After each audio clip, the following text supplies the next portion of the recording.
Bulletin کے آغاز میں پہلے بات کریں ملک دشمن بیانیہ کے خلاف D G I S P R کا غیر متزلزل موقف۔ لیفٹیننٹ جنرل احمد شریف چودھری نے کہا ایک شخص مسلسل اشتعال انگیز بیانات اور ریاستی ڈھانچے کو نشانہ بنا رہا ہے۔ انہوں نے اس کے عمل کو ملک دشمن قوتوں کے مفاد میں پروپیگنڈا قرار دے دیا۔ کہا ہم نے ریاست کے تحفظ کی قسم کھائی ہے۔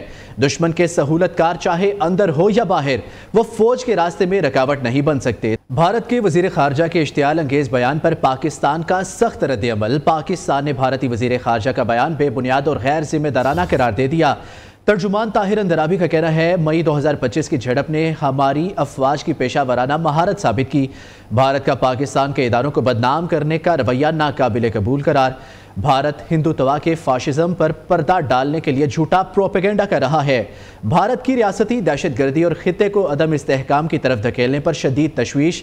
ہم امن چاہتے ہیں لیکن خود مختاری کے دفاع پر متحد ہے۔ پاکستان نے بھارت کو گمراہ کن بیان بازی ترک کرنے کا مشورہ دے دیا۔ بانی پی ٹی آئی ذہنی مریض ہے۔ پی ٹی آئی دشمن کی اعلی کار بنی ہے۔ اس کی بہنیں انڈین میڈیا پر جا کر ملک اور اداروں کے خلاف بات کرتی ہے۔ یہ ملکی فوج کو کمزور کرنا چاہتے ہیں۔ فیلڈ مارشل کی قیادت میں پاک فوج نے بھارت کے 7 طیارے گرائے۔ Chief of defence forces Syed Asim Munir کا دشمن پر خوف طاری ہے۔ وفاقی وزیر اطلاعات عطا تارڑ کا لاہور میں جلسے سے خطاب کہا انہوں نے 9 مئی کرایا۔ ان کے ایک لیڈر کے ویڈیو ثبوت موجود ہے۔ ان کی حکومت نے 12 سال میں خیبر پختونخوا کو کھنڈر بنا دیا ہے۔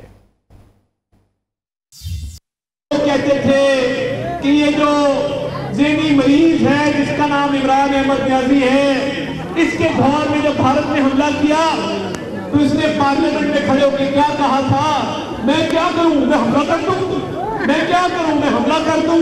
اور جنہوں نے حملہ کرنا ہوتا انہوں نے حملہ کر کے دکھایا۔ آج اس کی بہنیں انڈین میڈیا پہ جا کے پاک فوج کے خلاف بات کرتی ہیں تو ان کو شرم آنی چاہیے کہ نہیں آنی چاہیے؟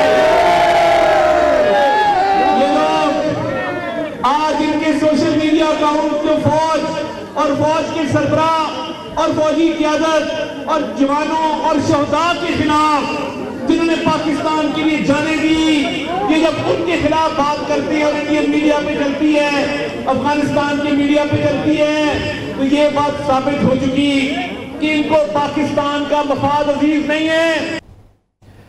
پی ٹی آئی ملکی اداروں اور فوج کے خلاف پروپیگنڈا کر رہی ہے۔ ملک کسی سیاسی عدم استحکام کا متحمل نہیں ہو سکتا۔ باہر بیٹھے لوگوں کی بیان بازی کو فوری روکا جانا چاہیے۔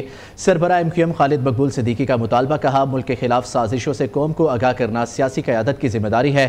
وفاقی وزیر مصطفیٰ کمال کا کہنا تھا پی ٹی آئی کے لوگ اور بانی دنیا بھر میں فوج کی کردار کشی کر رہے ہیں۔ فاروق ستار نے کہا پی ٹی آئی کی سیاست فوج دشمنی اور مخالفت کے سوا کچھ نہیں۔ 2 دن سے شروع ہونے والی کمپین سے اس بات کے خدشات بڑھ رہے ہیں کہ پاکستان کے سیاسی معاملات میں کہیں غیر ملکی مداخلت کے کوئی نشانات موجود نہ ہوں۔ پاکستان کسی سیاسی عدم استحکام کا بھی متحمل نہیں ہو سکتا۔ اس وقت کی بیان بازی اور ملک سے باہر بیٹھ کر پاکستان کے خلاف چلانے والی کمپین کو سیاسی قوتوں کی ذمہ داری ہے کہ نہ صرف اس کے خلاف اس کی نشاندہی کرے بلکہ اس کے خلاف نبرد آزما ہو۔ تحریک انصاف اور ان کے سربراہ اس قومی فوج کو اور اس کے لیڈر کو پوری دنیا بھر میں ملائن کر رہے ہیں، اس کی کردار کشی کر رہے ہیں اور اپنے پرسنل نیریٹو سے یہ دکھا رہے ہیں کہ پاکستان کی قوم اور یہ فوج الگ الگ ہے۔ آپ کی سیاست فوج کی بیشنگ، فوج دشمنی اور فوج مخالفت کے علاوہ یہی آپ کی سیاست کا محور ہے۔ ان حوصلوں اور قربانیوں کی داستانیں ان کو بھی سنائے جو کہتے ہیں خان نہیں تو پاکستان نہیں۔ اس پاکستان کے لیے آگ اور خون کا دریا عبور کرنا پڑا تھا۔ لاکھوں شہید ہوئے، لاکھوں عصمتیں لٹی، لاکھوں دشمن کے ہاتھوں اغوا ہو گئی۔ وزیر دفاع خواجہ آصف کا ایکس پیغام کہا سیالکوٹ شہر کے محلوں گلیوں اور چناب کنارے آباد ان مہاجروں سے پوچھے کہ انہوں نے آقائے دو جہاں نبی آخر الزمان صلی اللہ علیہ وآلہ وسلم کی سنت کس طرح ادا کی، کس طرح خون کی لکیر کو عبور کر کے پاک سرزمین پر سجدے کیے۔ پاکستان نہیں تو ہم نہیں، یہ نعرہ جو آج دہشت گردی اور بھارت کے خلاف جنگ میں ہمارے شہیدوں اور غازیوں کی زبان پہ ہے۔ پاک فوج زندہ باد، پاکستان پائندہ باد۔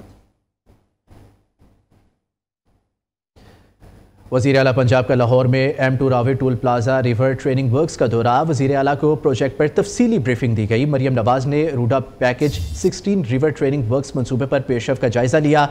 وزیر اعلیٰ پنجاب کی راوی سٹی میں ترقیاتی کام تیز کرنے کی ہدایت۔ مریم نواز نے شہری ہوا بازی کے عالمی دن پر پیغام دیا۔